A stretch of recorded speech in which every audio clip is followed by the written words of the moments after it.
천국 가는 여정에 악한 것들에게 꼬임당하지 마시고 모두가 천국에까지 잘 가시는 복이 있으시기를 예수 그리스도의 이름으로 축원합니다.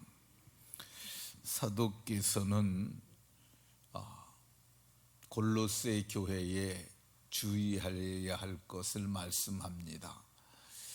우리가 어디를 가든지 무엇을 하든지 늘 주의하여야 할 것이 있는데, 사도께서는 우리의 신앙 여정 가운데 주의하여야 할 것을 오늘 몇 가지 말합니다.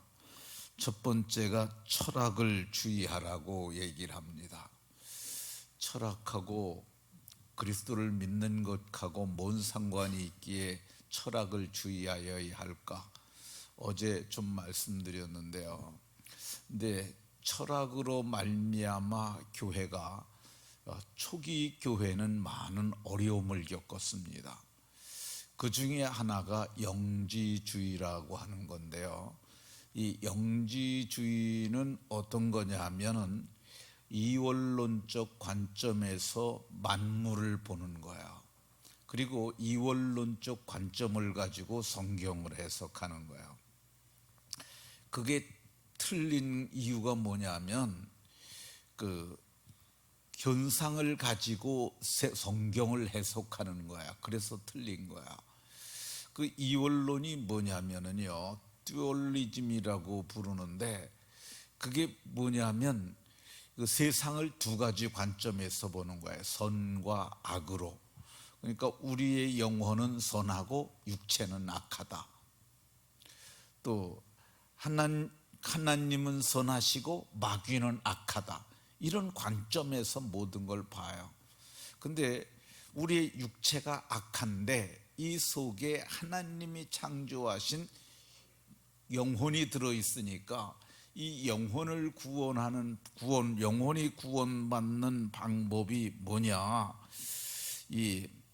그들이 얘기했던 것은 그노시스라는 헬라말로 그노시스예요. 근데 이게 지식이라는 뜻인데, 그러니까 영적인 알물 통해서 구원을 받는다는 거야. 그러니까 이게 오늘 우리로서는 잘 납득이 안 되는 거죠. 근데 우리는 그 예수 그리스도 외에는 아버지께로 갈 수 있는 길이 없다고 우리는 그래서 예수만이 길이라고 이렇게 생각하는데, 근데 당시의 사람들, 지금 소아시아라고 하는 그쪽에 있던 사람들은 그리스하고 아주 가까웠다고 그러잖아요. 그리스의 아테네는 특별히 철학의 도시였다고 할 수 있어요. 그러니까 소크라테스, 플라토 이런 사람들이 다 거기 출신이니까 사도행전 17장을 보게 되면 바울 사도께서 아테네, 오늘날의 그리스의 수도 아테네에 이르게 되는데, 그걸 아테네라고 부르지 않고 아덴이라고 표현합니다. 그러니까 아덴에 이르렀는데, 그 사람들은 밥 먹고 하는 일이 그 사색을 주로 하는 거야. 그걸 철학적 용어로는 사유라고 하는데, 하루 종일 뭐 새로운 얘기가 있는가 해서 귀 기울여 듣고 그런 거를 했어요.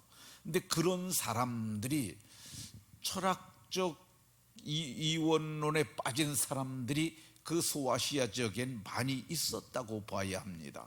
그런데 그들이 복음을 받았는데, 예수가 오직 유일한 구원의 길이라는 그 복음을, 선명한 복음을 그들이 아마 받았을 거라고 봐요. 그럼에도 불구하고 자기들이 해석하는 방식에 의해서 저들이 편지를 그렇게 해석하고 전통에 의해서 그렇게 해석하고 그러다 보니까 많은 사람들이 이원론에 빠지게 되고, 초대교회는 그것이 무리를 이루게 되고, 그리고 이런 이원론을 얘기하는 사람들은 무식한 사람들이 아니에요. 근데 아까 처음에 제가 말씀드린 것처럼 여기에 문제점이 뭐냐? 하나님의 말씀에 의해서 만물을 바라봐야 하는데, 그게 아니라 철학에 의해서 성경을 해석하는 거야. 이거는 그 중세 기독교에도 나쁜 영향을 많이 끼쳤습니다. 제 생각은 그래요.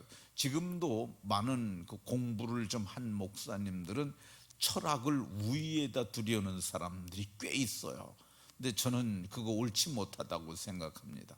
그러니까 우리는 성경에 의해서 성경을 해석해야 맞는 거죠. 그러니까 오늘 우리가 주의해야 될 것으로 그런 영주주의와 같은 철학이 있으니까 사도는 철학을 주의하라고 이렇게 말하고 있는 것 볼 수가 있습니다. 두 번째 사도께서 주의하라고 그러는 것은 헛된 속임수를 주의하라고 얘기를 합니다. 헛된 속임수가 뭐냐? 실체는 없으면서 헛된 거니까 실체가 없는 거야. 그러면서도 사람을 속이는 것들이죠. 이 헛된 속임수에 걸리게 되게 되면 이 사람들이 믿음을 잃어버리기도 하고요, 헛된 것을 따라가기도 합니다. 그 중에 헛된 것들 중에 어떤 것이 있느냐? 신화예요. 신화. 우리 그리스 신화라는 얘기 하잖아요. 디모데전서 4장 7절에 보면 망령되고 허탄한 신화를 버리고 이렇게 말씀합니다. 망령되고 허탄한 신화를 버리라고 얘기를 합니다. 근데 신화의 얘기와 성경의 이렇게 창조 기사와 이게 유사한 부분들이 꽤 있어요. 근데 이걸 가지고 신화를, 이게 성경에 이런 게 있다고 그러니까 성경에, 구약 성경에 창세 기사가 있잖아요. 근데 그 사람들도 유사한 신화들을 다 갖고 있어요. 그러니까 성경과 이것과 우리가 갖고 있는 게 뭐가 다르냐? 우리가 보니까 우리의 신화를 저들이 오히려 갖다 썼다, 그렇게 해석하는 사람들이 꽤 있었어요. 1860년대에 수메르라고 하는, 그러니까 이제 최초 문명의 발상지가 메소포타미아 문명이라고 얘기를 해요. 그러니까 메소포타미아라는 말은 두 강 사이라는 뜻이에요. 강이 있는데 하나는 유프라테스, 하나는 티그리스 강, 이 두 강이 있어요. 거기서 문명이 발생하게 되는데, 거기 그 메소포타미아 문명이라고 하는 그 문명 이전에 무슨 문명이 있었다고 밝혀지고 있냐면 수메르 문명이라는 것이 있어요. 근데 이 수메르 문명을 보게 되면 그 사람들이, 이게 수메르 문명이라는 것은 1800년대 이전에는 존재하지도 않았어요. 근데 그게 이제 영국의 한 박물관에서 일하는 사람이 그걸 발견을 하게 됩니다. 근데 거기서 토판이 수만 장이 나와요. 토판이 뭐냐면은 기왓장 우리 있잖아요. 기왓장을 진흙을 갖고 만드는 거예요. 근데 진흙을 가지고 기왓장처럼 토판을 찍어요. 그리고 진흙이 굳기 전에 거기다 쓰는 거야. 그렇게 놓으면은 이 토판이 1000년이 가도 2000년이 가도 상하지 않는 거야. 그러니까 그때 당시에는 종이가 없으니까 토판에다 글을 많이 썼는데 토판이 수만 장이 발견이 됩니다. 그러니까 토판에 써 있는 글들을 우리나라의 학자가 그 부분에 대해서 아주 지대한 공헌을 한 사람이 있는데 김산해 선생이라고 불러요. 근데 유튜브에 보면 그 역사학자인데 그 사람도 뭐 제가 보기에는 굉장히 박식한 사람인데 그 사람이 그렇게 얘기를 해요. 김산해 선생이 쓴 그 책을 가지고 우리 같은 장사치가 아니라 이 사람은 정말 세계적인 학자 중에 학자다. 근데 이분이 평생 그 수메르 문명의 그 쐐기 문자 그런 것만 해석하고 산 사람이에요. 그분이 책 3권을 써 남기고 죽었어요. 근데 그런 사람들에 의해서 그것이 번역이 됩니다. 그래서 그것이 번역이 됐는데 거기 뭐 길가메스의 서사시를 비롯해서 그 외에 굉장히 많은 것들이 있어요.